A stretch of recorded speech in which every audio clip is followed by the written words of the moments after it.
Good evening, students. Today we will discuss electrical and magnetic properties of solid. Electrical properties and magnetic properties of solid. So, on the basis of conductivity, solids are classified as conductor, semiconductor,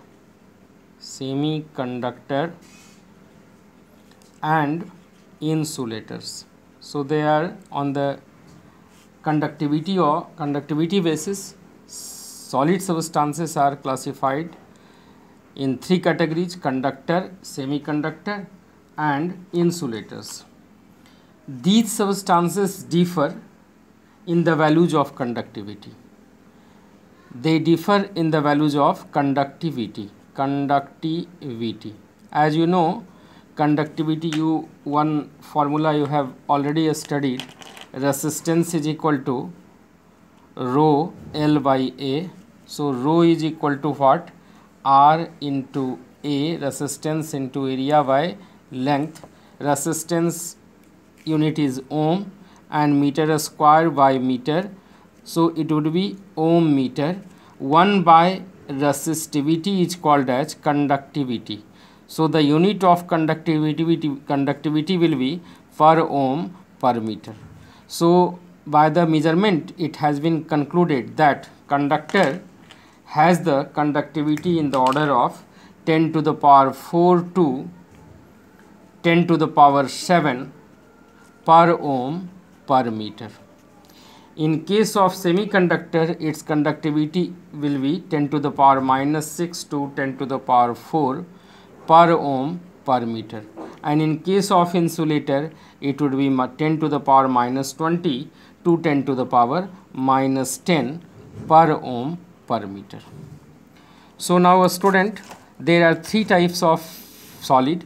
One is the conductor, other is the semiconductor, another is the insulator on the basis of conductivity.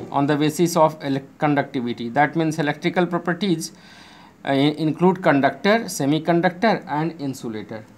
You already know, in case of metals, metal act as a good conductor.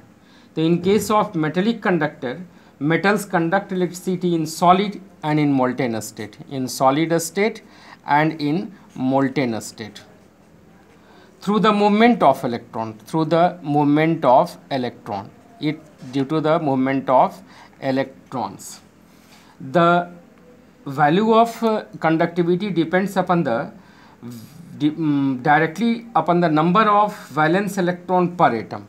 That means conductivity depends upon the number of valence electron per atom in case of metals. Now, one question arises in your mind, that what will be the mechanism of electrical conduction? What will be the mechanism of electrical conduction? What will be the mechanism? You already have studied in class 11th that atomic orbital of metal atom forms molecular orbital. Atomic orbital forms molecular orbital. It forms molecular orbital. I am writing MO, molecular orbital, which together form a band. It forms a band. They are called as a band because they are very close in energies with each other. They are very close in energies. They are very close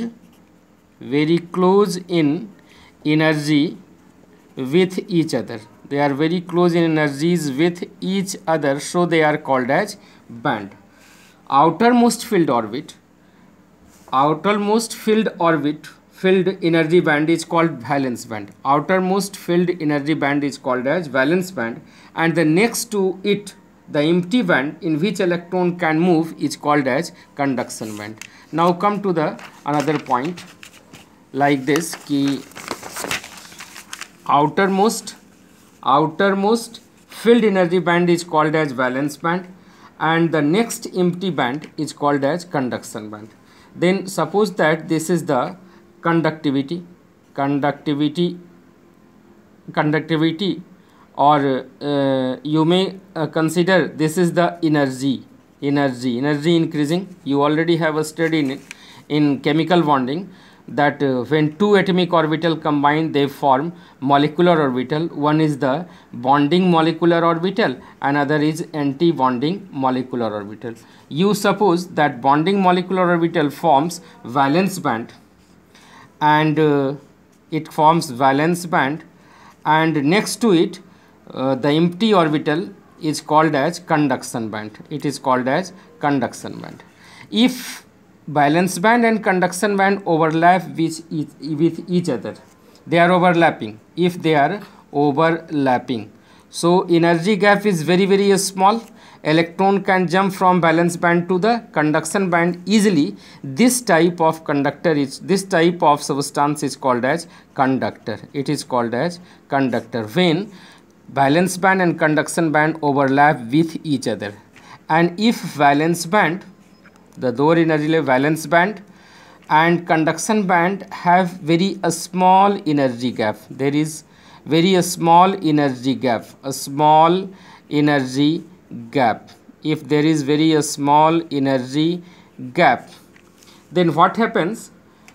It has low conductivity and it show higher conductivity when it is heated. That means electron can jump from valence band to conduction band. They are called as semiconductor. It is also called as intrinsic semiconductor. And in another case, in case of insulator, suppose that this is the valence band and conduction band is of very large energy difference between them. This is the conduction band and this is the valence band. Energy gap is very high. Energy gap, EG I am writing. Energy gap is very high, very large. Then electron cannot jump from valence band to conduction band. This type of substance is called as insulator. So there are three types of substance: conductor, semiconductor and insulator. Now coming to the another context of this form, in case of semiconductor, intrinsic semiconductor, we can increase conductivity by introducing some foreign elements. That means conductivity, you will write that conductivity of intrinsic semiconductor, I am writing SC, semiconductor increases, can be increased by adding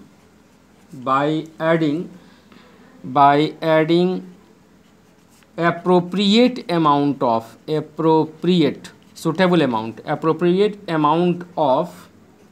suitable impurity. This process is called as doping, DOPING. This is called as doping. It means when some impurity is added to silicon or germanium, then silicon and germanium, which is the intrinsic semiconductor, they can be converted to semiconductor. They can be converted into a very good semiconductor. The doping of the elements of two types. Doping of the elements may be of two types. One is the electron rich impurity. And other will be electron deficient impurity.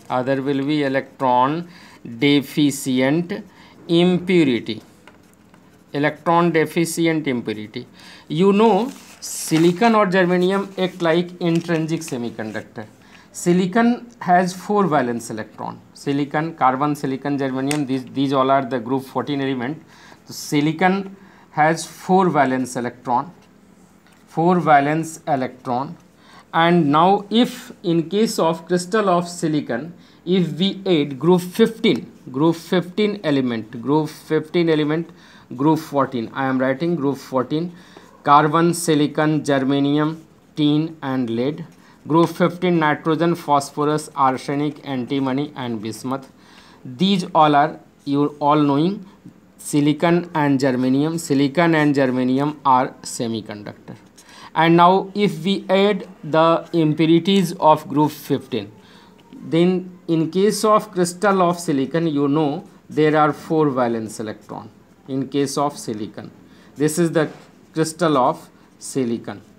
And if suppose that in case of silicon, if we add some impurity of arsenic as a material, arsenic contain how many electrons? 5 valence electron, and silicon has 4 valence electrons. So 4 covalent bond will be formed and 1 electron will be free. This type of semiconductor is called as n-type semiconductor, because the conductivity is due to extra electron possessed by arsenic. And if in group 14 element silicon or germanium, if we add group 13 element as an impurity, aluminum, boron, aluminum, gallium, indium, thallium. Suppose that indium is added in the crystal lattice of silicon. What happens? Silicon, again you will form silicon 4 tetravalency, silicon so tetravalency, and suppose that if indium is added into it, in case of crystal lattice of silicon, indium is added. So silicon has 4 valence electron, so it will try to form 4 covalent bond. But in case of indium, there is only 3 electron. So one vacancy will be created there, and this vacancy is due to the absence of electron in case of indium. So positive hole is created, and that hole is supplied by the neighboring silicon atom. This will give electron, and here the hole will be created. Electron move in this direction and hole will move in this direction, opposite direction. So conductivity is due to hole, so it is called as p-type semiconductor. So there are n-type and p-type semiconductor. Uses, there are various uses of these all type of semiconductors. There are various uses. You may note it, the uses of semiconductor. Many electronic components can be formed by various combination of n-type and p-type semiconductor. Diode is used as rectifier, which is formed by combination of n-type and p-type semiconductor. Transistors can be NPN, PNP type, which are formed by making sandwich of a layer of p-type semiconductor between 2 n-type semiconductor. These are used for detection and amplification of audio and radio signals. Now some question also asked related to the electrical properties, that group 13 and group 15 element another also form a type of semiconductor like gallium arsenide. Gallium is 13 and this is 15. Gallium arsenide also form a semiconductor. Indium astevanite, it is also act like a semiconductor. Aluminum phosphide, it also act like a semiconductor. Coming towards the magnetic properties of crystal. So in case of magnetic properties, you will note magnetic properties, how magnetism arise. You will note when electron rotates around its axis and around the nucleus, it creates a magnetic field. When electron rotates around its axis and around the nucleus, suppose that this is the electron is also moving around its own axis and around the nucleus, so this will create a magnetic moment. You will note when electron rotates around its axis and around the nucleus, it creates a magnetic field. Hence each and every electron gives rise to magnetism. So each and every electron has a definite magnetic moment. This will be equal to this 1 mu b, fundamental unit is mu b. This is called as Bohr magneton, and you will learn it in higher classes that 1 mu b is equal to He by 4 pi mc, where h is Planck's constant, E is the charge on electron, and m is the mass of electron, and c is the velocity of light, So 1 mu b is equal to 9.27 into 10 to the power 24 ampere meter square. This will be equal to 10 to the power minus 24. It will be minus 24. 1 mu b is equal to 10 to the power minus 24 ampere meter square. And magnetic properties, there are 5 types of substances, magnetic substances. One is diamagnetic, which is repelled in presence of magnetic field. They are called as diamagnetic. One is diamagnetic. Other is called as paramagnetic. Third is ferromagnetic. And fourth is antiferromagnetic. And fifth is ferrimagnetic. Now come to one by one. Diamagnetic substances which cannot be attracted in presence of magnetic field, they are called as diamagnetic. That means this type of substance has always paired electron. One is up spin, other is downward spin. These two will cancel each other, then the net magnetic moment will be 0. In paramagnetic substance, if there is presence of unpaired electron, you will find this example S2O. If it is asked, you will find all the electrons are paired here, so they are diamagnetic. NaCl, it is also diamagnetic. C6S6, it is also diamagnetic, because electrons are always paired. In case of paramagnetic substance, if there is even the presence of single unpaired electron, this type of substance is called as paramagnetic. O2 you will find paramagnetic, O2 plus is paramagnetic, and other is the ferromagnetic substance. Cu plus is paramagnetic.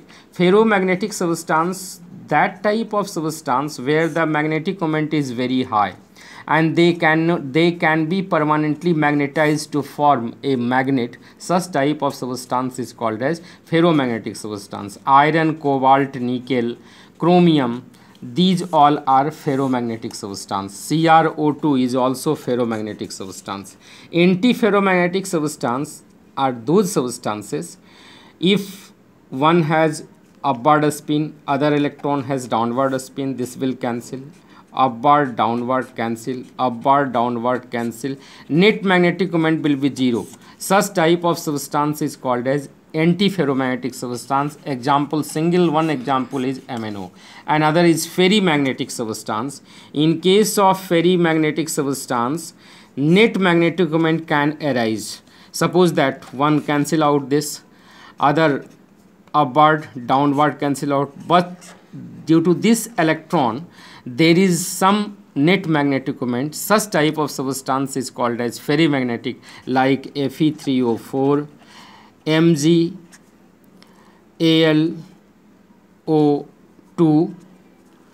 ZnAlO2. These all are substances are called as MgFe2O4. MgFe2, you will notice it, MgFe2O4. These all are substances are ferrimagnetic substances. I think you have covered the electrical and magnetic properties of the solid. Okay, thanking you all. Take care yourself.